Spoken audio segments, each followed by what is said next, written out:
Hi, friend. Welcome to Holly's Highlights, a podcast designed to encourage, inspire, and equip you to intentionally live your life full of purpose. I'm your host, Holly Kirby, motivational speaker, leadership cultivator, marketing strategist, and personal cheerleader.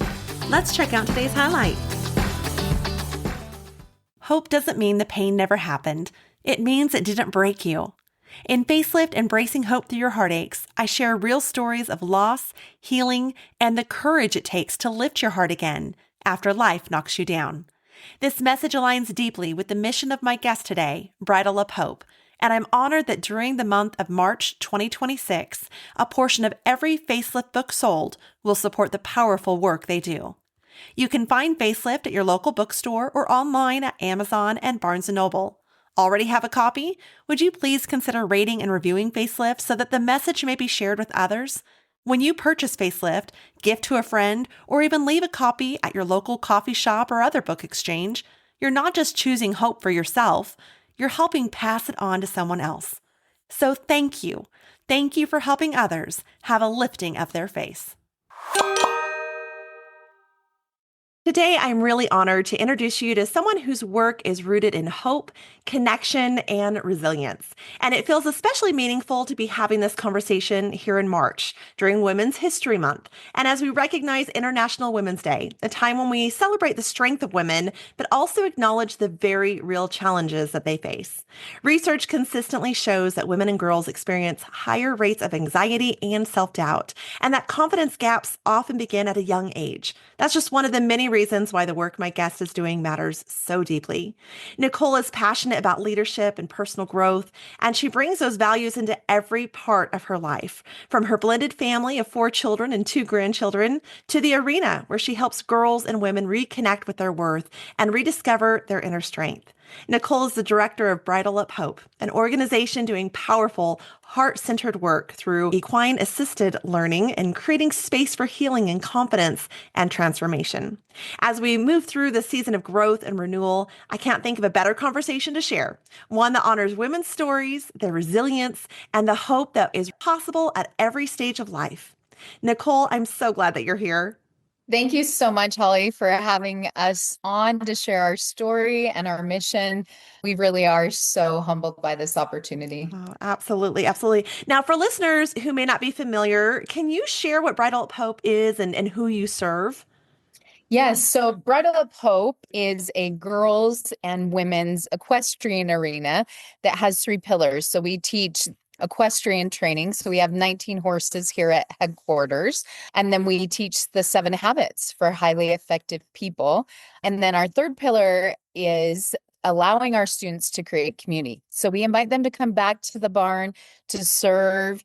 We have sharpen the saw classes, yoga, self-defense, art classes that kind of focus on keeping ourselves sharp. I feel like as women, that's something that we tend to lose track of because of all of the jobs and roles that we hold. So that's how we came to be. We have a girls program that goes for 14 weeks and a women's program that goes for 7 weeks. So they would come once a week over that period of time, and they would work with the same instructor throughout their time here. Oh, I like that one-on-one with someone. So it's the familiarity as they come. That's great. Now, what's the story behind Bridle Up Hope? How did it begin and what inspired its mission? Yes, so our founders are Sean and Rebecca Covey, and they started Bridle Up Hope after losing their sweet daughter Rachel due to her struggle with depression. And so it was over 10 years ago, and the Coveys were determined to find a way to turn such a hard and difficult situation into a positive. And so as they started talking with a lot of family and a lot of her friends, everyone started sharing stories of not only how they had seen horses have a healing impact in Rachel's life, but how she would reach out to them through difficult points of their lives. A girl shared, my parents were going through a really rough divorce, and I would go on trail rides with Rachel, and it brought me hope during that period of my life. And then another girl girls shared, I was in high school making poor choices. And so my life naturally was going in that direction. She said, I would come and feed horses and muck stalls, and it probably saved me during that period of time. And so the Coveys had seen horses have huge impact, not only in Rachel's life, but their other daughters. And so they thought, you know what? We have these incredible horses. Why not start initially it was a small neighborhood riding program. We are looking at doing over 400 students just at headquarters, and we have 13 locations all over the world. So thousands of girls and women have been a part of this incredible mission and found hope, confidence, and resilience through that. Wow, that is amazing. It truly is a gift that horses have, right? I remember when my daughter was probably 3 years old, we like to garage sell. And so we were out garage selling, and we happened to be at this one garage sale that happened to have a horse that they were selling, a real horse, mind you. And so she Oh, goes up with her little purse and her little pennies, and she asks how much for the horse. And she truly wanted to buy the horse with her little pennies. So to this day, fast forward, she's almost 19 and loves horses, takes care of a lot of horses. And she's told me when I buy my first horse, I'm going to pay the last so much in pennies. So, I love that so much. although pennies are going existent, so we're going to have to hold on to those pennies. Yes. But I love yep, that so much. yes, horses are amazing for sure, and They they are. definitely just have a way of touching each and every one. Can you walk us through what a typical Bridle Up Hope experience looks like for a girl or a woman? And is there a difference for the girls versus the women? Does it look differently? Yes, so our girls' classes go for an hour and 15 minutes, and they come once a week for 14 weeks. Where our women's classes, they come once a week for 7 weeks, and their lessons are 2 hours.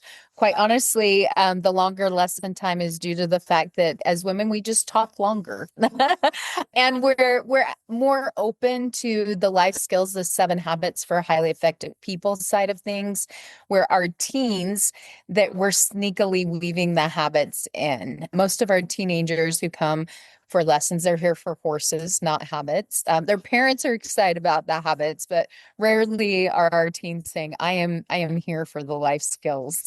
Yes, for sure. Yeah, Now, you use equestrian assisted learning rather than traditional therapy. That's a little different. What makes it this approach is. so It is. powerful? So initially, the Coveys went back and forth. They were unsure what the right fit would be. They looked into several different program structures. And after kind of going back and forth, they wanted something that wouldn't make anyone feel like it couldn't be the right fit for them. With a mission to build hope, confidence, and resilience, all of us could use more hope, confidence, and resilience. And so they decided to go kind of the middle ground, not quite as simple as just recreation or extracurricular, but not something that would be therapy or inpatient care. And so we wanted to kind of be in the middle where, if you have a junior high girl who's being bullied and feeling like she doesn't belong in school, which I feel like half of our students in junior high, or maybe all of them, have a point where they feel like that. Or a mom going through postpartum, or we have a lot of women who sign up when they're going through empty nest phase. That's not really something that I feel like as women we're prepared for when our kids move out. And it's like a loss of a job and having to recreate your purpose. So you name it, we've probably seen it here. Things, that are, very difficult and sad situations to, your everyday struggle that we all go through. And we really normalize the ups and downs of life. That's how we learn and grow. And there's going to be hard. And you're going to have a breakup. You're going to have friendships that start and life will continue to change. Some of our young adults, you graduate high school and suddenly all opportunities are available for you. Well, that's a lot of unknowns. And so some of our girls can just become completely paralyzed in the unknown. And so just having a place for women and girls, our girls program starts at ages 12 and up. And my oldest student here was 89. So they can come and ride. We welcome them. Again, we're not clinical. So if it's something that needed, medical interventions beforehand, if there's an eating disorder that needed interventions or a medical need, we would, wait until that has been accommodated and then welcome them to the barn. Oh, wow, that's amazing. 89. That's impressive. That I It just turned was. I just turned 46 myself, and as I've been working out, I'm like, "Oh my goodness, this is hard." And I think, what's it going to be like as I age? So 89 and riding I'm a 46 horse. as well. Okay. So I have new goals in life. I have new goals in yes, life. yes. That's awesome. Now, you've mentioned a few times now that 7 habits. How do those Yes. principles really come to life in the barn?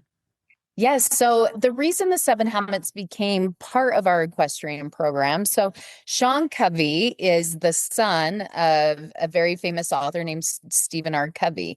And Stephen R. Covey wrote the Seven Habits for Highly Effective People back in the 80s. It was at a time where there weren't life coaching, life skills programs. In fact, Sean highlighted in one of our speaking events just recently, he had copies of the publishers that had declined publishing the book. Some said, there is not a need for this.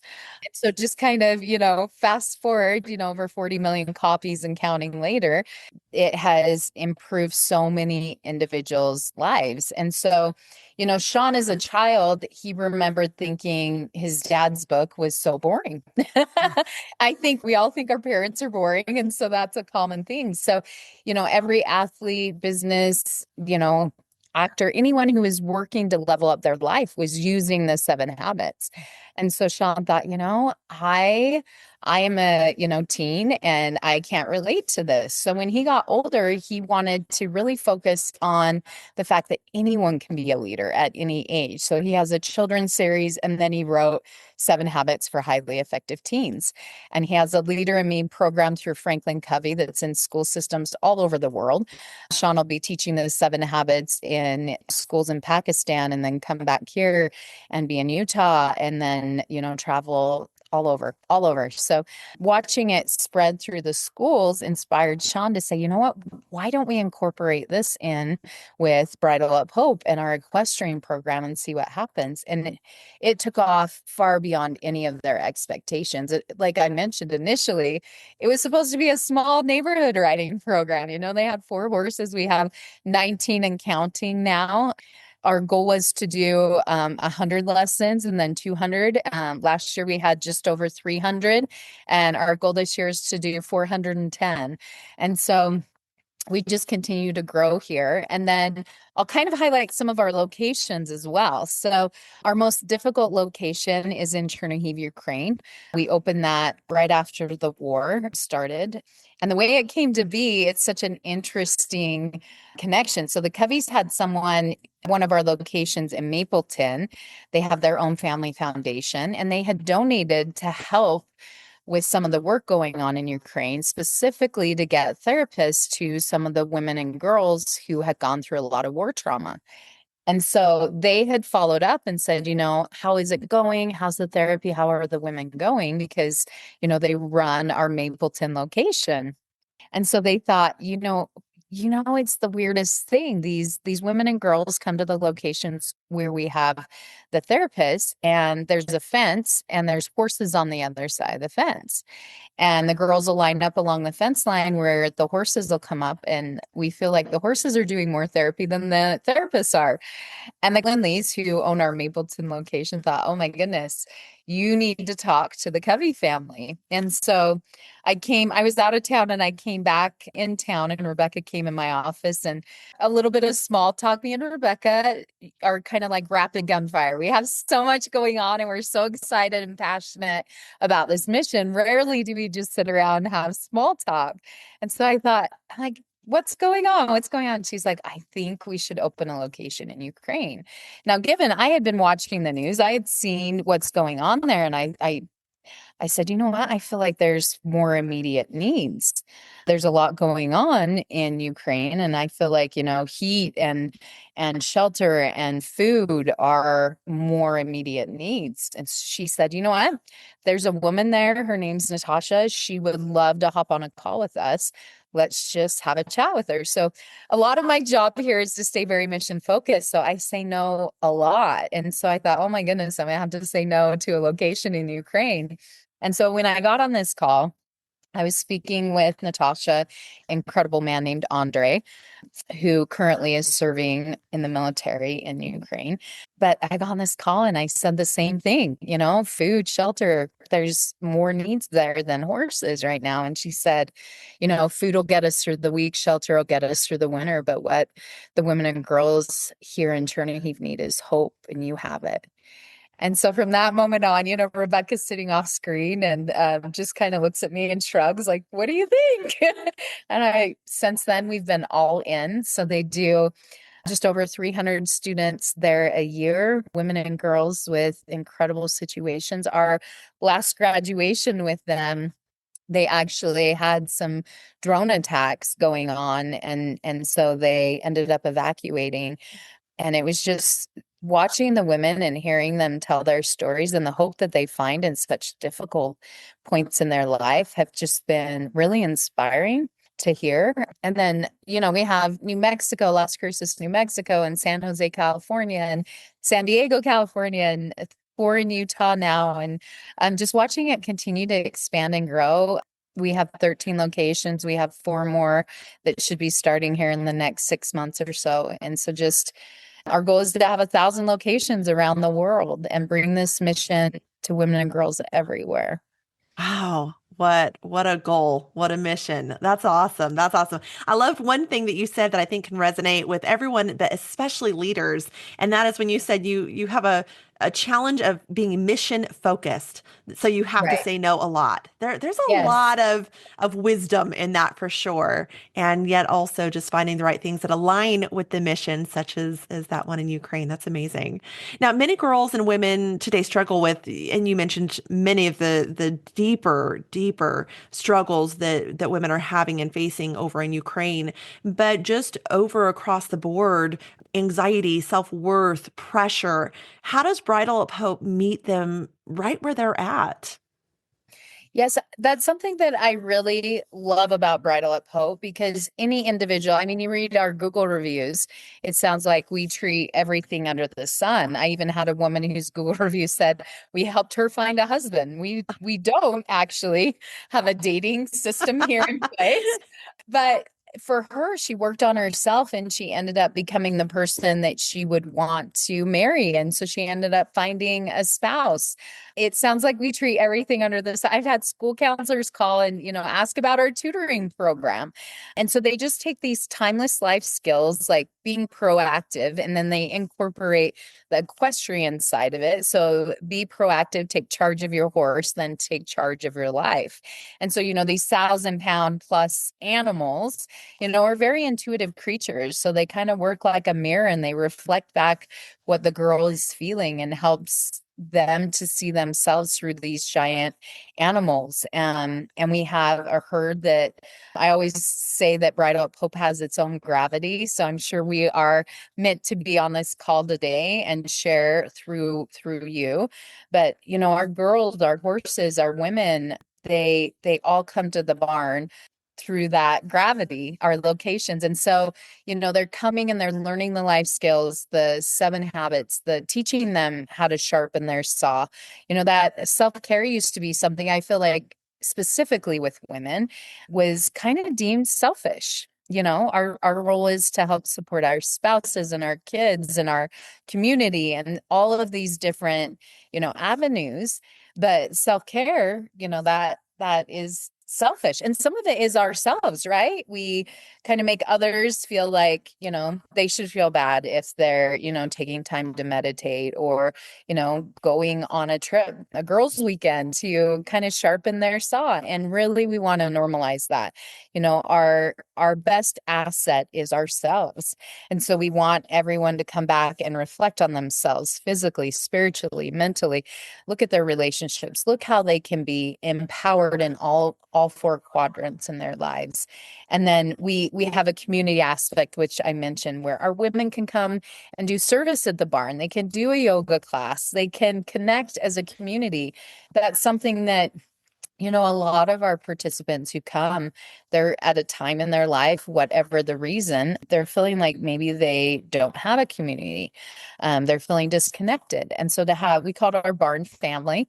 They're invited to continue coming back to the barn even after they're finished with the program, and they can serve and earn lessons and be a part of this incredible work, whether they're, in our Hungry Budapest location or in our St. George, Utah location. They're able to come and feel that healing power of hope and learn life skills through incredible horses.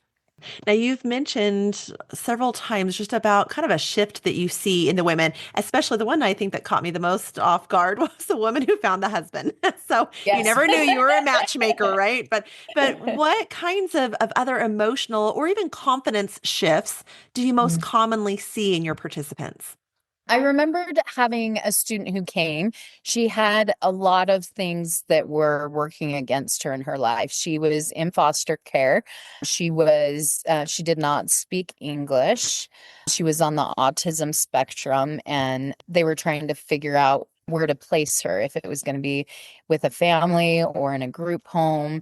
And when I met her through a religious foster group, I really was, we have 6 different languages that we can teach in here at headquarters. But, I was like, wow, this girl has a lot going on in her life. And she was almost nonverbal at the time. And so we sat down and we kind of came up with a plan with our staff. And it was 2 or 3 weeks later, which is not a long period of time. And I was walking through the TAC area, and I had a group with me who were doing a tour, and they kind of wanted to hear about, the impact we were having. And they turned to a student who was in the TAC area and just said, "Hey, how has Bridle Up Hope helped you?" And she smiled really big, and she said in Spanish, "It has helped me find hope." And I realized she almost didn't even look like the same girl. And I turned and I realized it was her. She had some gold teeth that made her kind of stand out, and I had remembered. Otherwise, I don't know if I would have even recognized her. The fact that she was talking, and she was definitely part of the third pillar, earning lessons. She'd come to the barn almost daily because it was a place that was her own. I've had moms come and do tours of the barn that, you can't quite figure out what brought them here. And then sitting down with them after a tour and saying, what's going on? And they just break down and say, I've had my first child, and I don't know that I want to be a mom or even here. And the shame, I still, man, hearing that and hearing the moms who, they feel like they're not enough. Bullying is a whole different thing than when you and I were children. Social media makes others feel so, and you can't possibly include everyone, it's not possible. But at the same time, when we were kids, you didn't have to see entire posts and Yeah. text chains and just feel excluded in such a different way. And so just watching how, our world is changing and growing, and the positives and negatives that come into play. I feel like I was teaching a 7 Habits seminar, and I woke up that morning of the seminar and I was on my phone, just on Instagram, kind of scrolling for a few minutes. And I got done, and I remember reflecting on that and thinking, do you know what?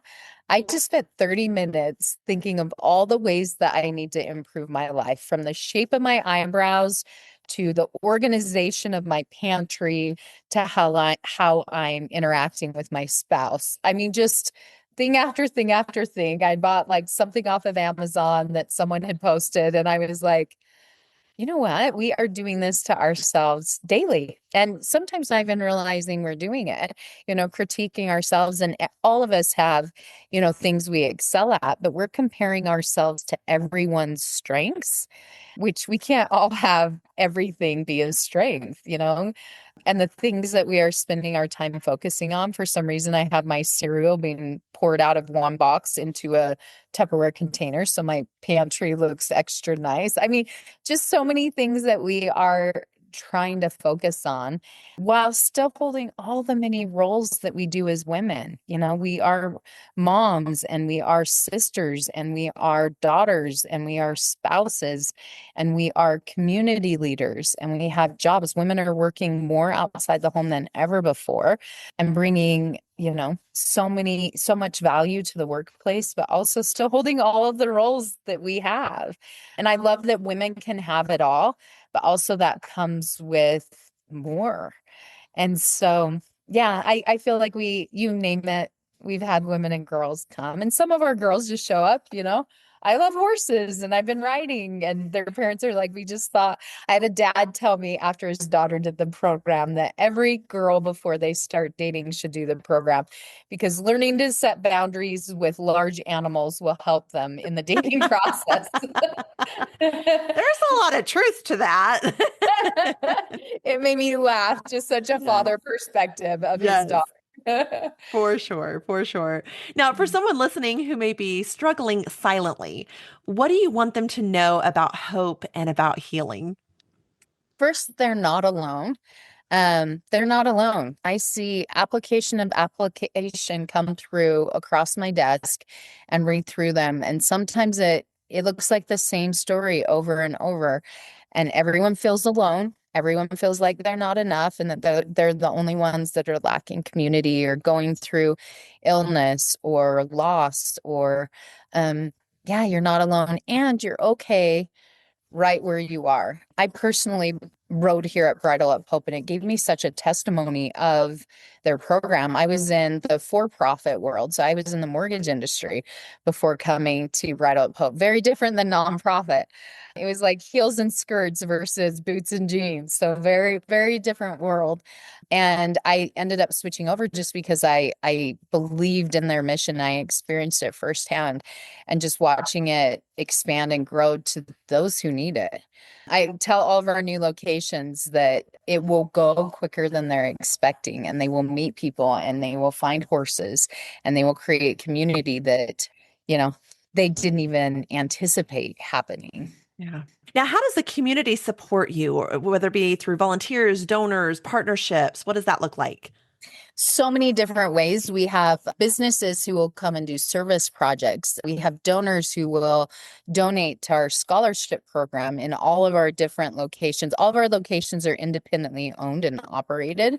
And so each location has their own founder, and then they're certified in the curriculum that we teach here. So they have their own horses, their own staff, and then we help support them. On our website, you can go to bridleuphope.org. You can see all the different locations that we have.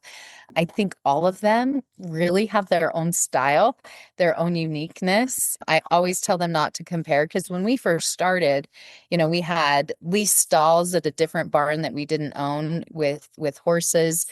4 horses that, some of them weren't even beginner horses, so they weren't used in the program. And now, we have a very large facility with 19 horses, and it's much bougier than it was before, but it has the same heart behind it. So whether it's, one of our smaller locations that's run out of, their own personal property, it has the same heart. It doesn't matter what size. And, we expanded and grew. And so some of our locations are experiencing that same thing.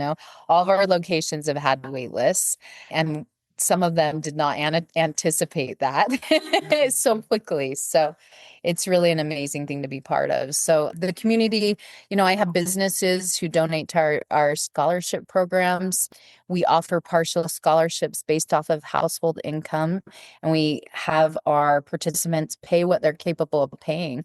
And then we bridge that gap to help make it more accessible for anyone who could use our program and not have that be a limitation.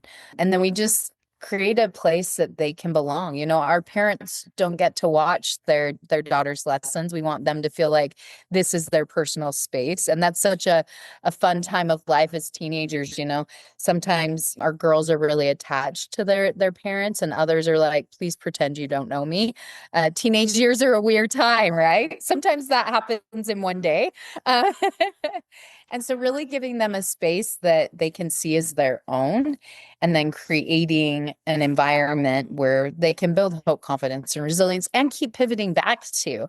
I think that's something that's really nice for our women. We have several that have done, over 500 hours at the barn. And when you talk to those women and girls, they all share that this has become their home away from home. There's such truth into that. I know for my daughter, she was looking at going into either the agricultural side of things because she loves the horses so much, or going into firefighting. They're totally two different paths, right? And she chose the firefighting because when I was asking her, why not the horses? You have such a love for that.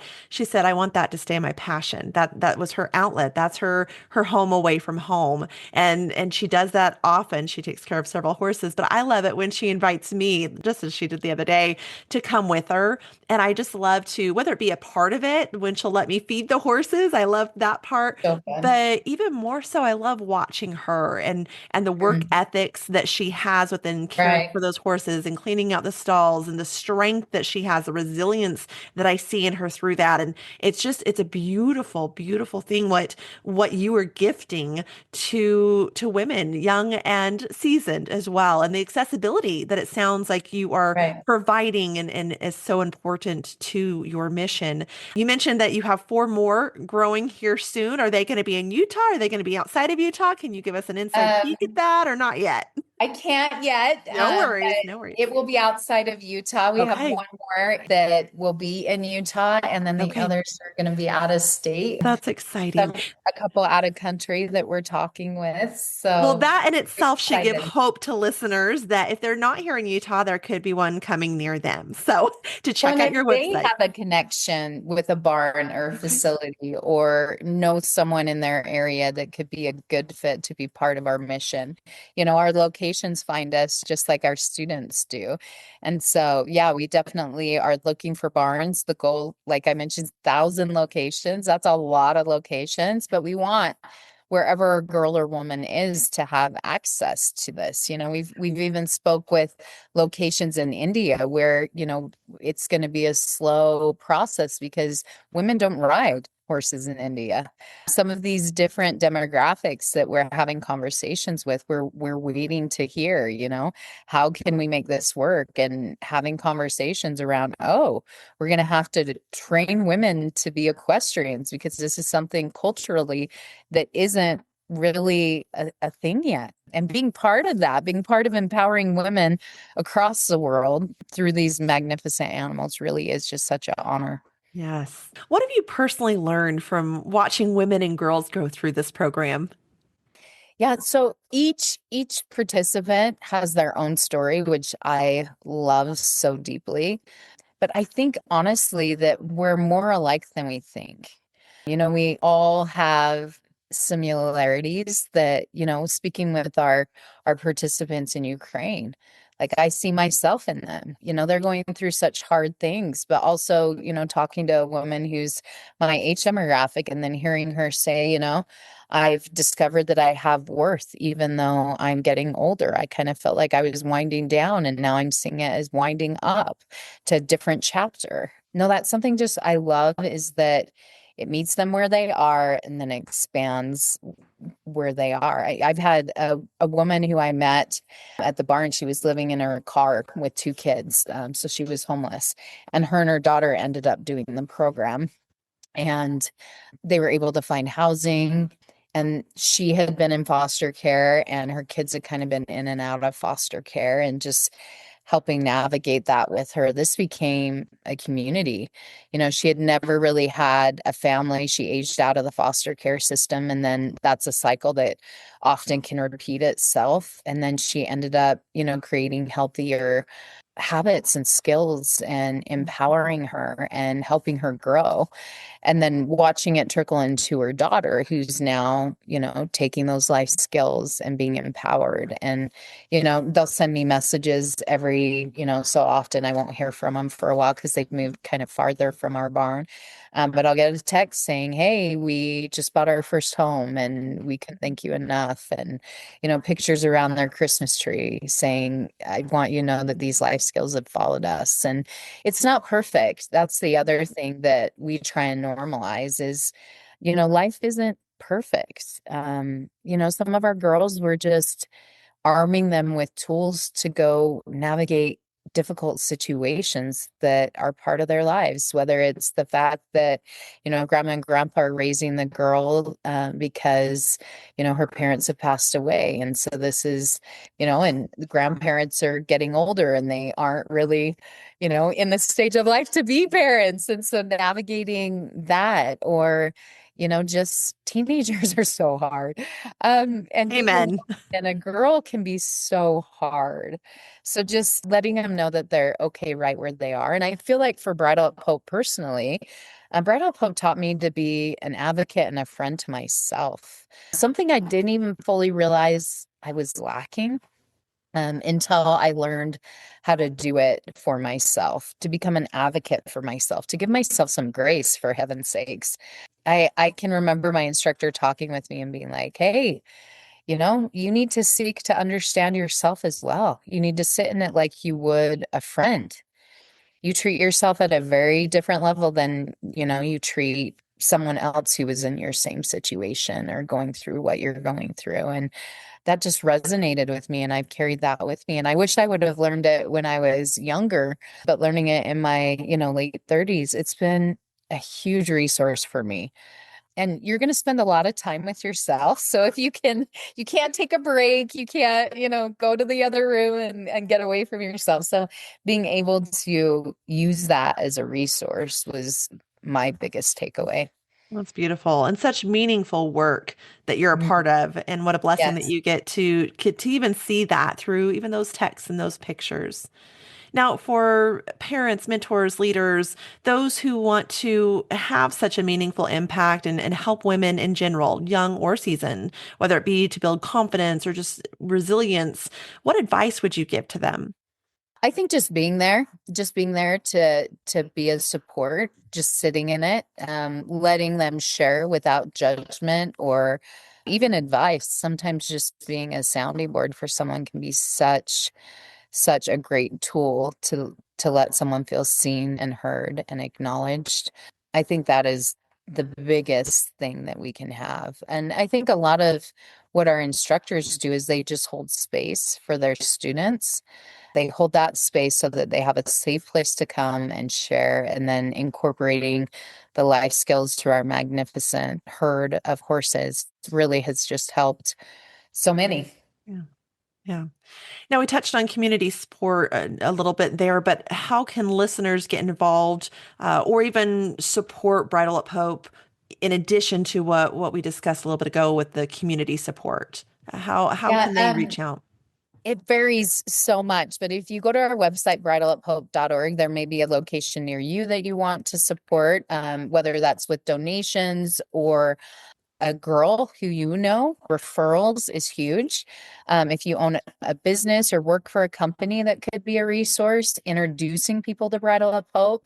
We had a group that would come from Texas Instruments that would come and do a volunteer project here, a service project each year. And they have a lot of really accomplished engineers. They unassembled and reassembled a riding lawnmower, and I thought for sure it would never be the same, but they fixed it and got it up and running. And I don't know how they knew how to put all the parts where they were. But they ended up, I got a phone call from one of the men who had come with this large group.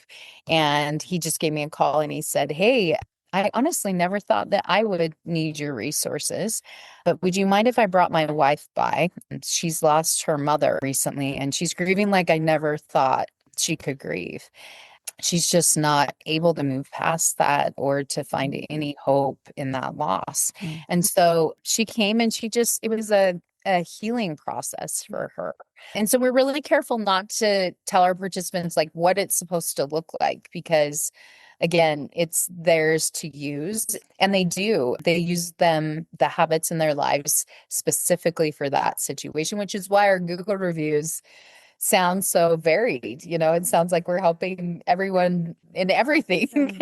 Yeah. Whether it's the girl who's trying to graduate from high school and is able to do so because of the habits, or, a girl trying to find confidence to get her learner's permit. It's just so varied. And that's what I love, that the community can be a part of it, whether it's just giving us a call and saying, hey, I have a daughter, can we come do a tour? Or, I'm a community leader and I have a bunch of youth who I oversee, and I would love to see what you do, and coming for a tour or doing service or donations. A lot of our programs, scholarships are through donations. And so that allows us to reach more vulnerable populations that wouldn't have access to this without our donor support. I've had companies who have donated horse trailers and trucks. I've had buildings who donors have helped us build out so that we can service 400 participants. So yeah, there's so much community involvement. We even, we had one of our board members was able to visit our location in Ukraine, and she came back and shared, she said, you wouldn't even believe it. She said it is the center of that entire community. They're able to have a place of peace, and then they take the peace that they learn there. These women go back into their homes and create peace in their homes for their families. And Rebecca always says, if you can save a girl or a woman, you can save a generation. That's like her motto. I love that. That's beautiful. That's beautiful. Before we wrap up, I'm curious, what does hope mean to you? Hope gives us something to look forward to.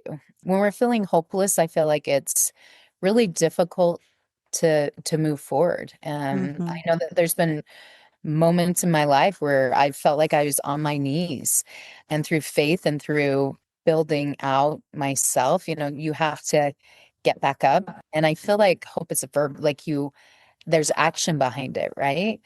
And so having hope is an action. And sometimes there's not a reason behind it. Sometimes just hoping for something better than right where you are can give you something to, work toward. And we teach our girls to write their own mission statement, and mine is 1%. And so I try and do 1% better every day, whether it's spiritually or physically, mentally, just really push myself in. And that gives me hope to continue to grow in all of those areas, and a smaller starting point, so that, 10 years from now, if you've been working toward 1%, it will be a much higher percentage. But it also gives you hope to look forward to improving and growing, and a bigger, brighter future for all of us. Yes, absolutely. Absolutely. Now, in Holly's highlights, we have a signature question. If you could go back and encourage or inspire, equip yourself as a young child, what would you say? To be an advocate for yourself, a friend to yourself. I think so many of us are so hard on ourselves. We're critical of our waist size. We're critical of comparing ourselves to everyone else who we think have it figured out. But just being a friend, like if you have a best friend who's going through what you're going through, what would you say to them? And it takes practice. Even the 7 habits take practice, but being an advocate for yourself and a friend. We could all use more of that for sure. The criticism that we tend to see in ourselves, especially in women. So that is nailed it. Agreed, agreed. Nicole, what you and Bridle Up Hope are doing is such a powerful example of how connection and courage and community can truly change lives. And I know so many of us are walking away from this conversation and will be thinking differently about what hope and healing look like, and even being a friend to ourselves. So thank you so much for sharing your heart and your insights and your passion with us today. Thank you, Holly. It's been an honor to get to meet you and work with you, and to share our mission. Thank you. To our listeners, if today's conversation fired you up a little bit, I hope you'll take that spark and turn it into action. Look for ways to get involved in your local community this month, whether it's supporting women-led initiatives or volunteering with organizations that empower girls and women, or simply celebrating the women in your community who make life richer and stronger and just more joyful. Those small actions add up to big change. And friend, if you loved this episode or just found one idea that made you think differently, please rate, review, and share it with someone in your world world, a friend, a neighbor, or anyone who could use a little inspiration today. After all, sharing is caring, and it helps our podcast family grow. Thanks for listening, and until next time, keep growing and keep showing up. Keep lifting each other up and making someone's day brighter, because as we learn from Bridle Up Hope, is that what you do today becomes someone's tomorrow. Thank you for joining me on this journey of life. I hope that today's highlight has been encouraging, inspiring, and equipping so you can go out and live your life full of purpose. I'd be honored if you'd take a moment to leave a review, or better yet, subscribe. We can also stay in touch by joining my email list at hollykirby.com. That's HOLLYCURBY.com. Until next time, make it a great day for a great day.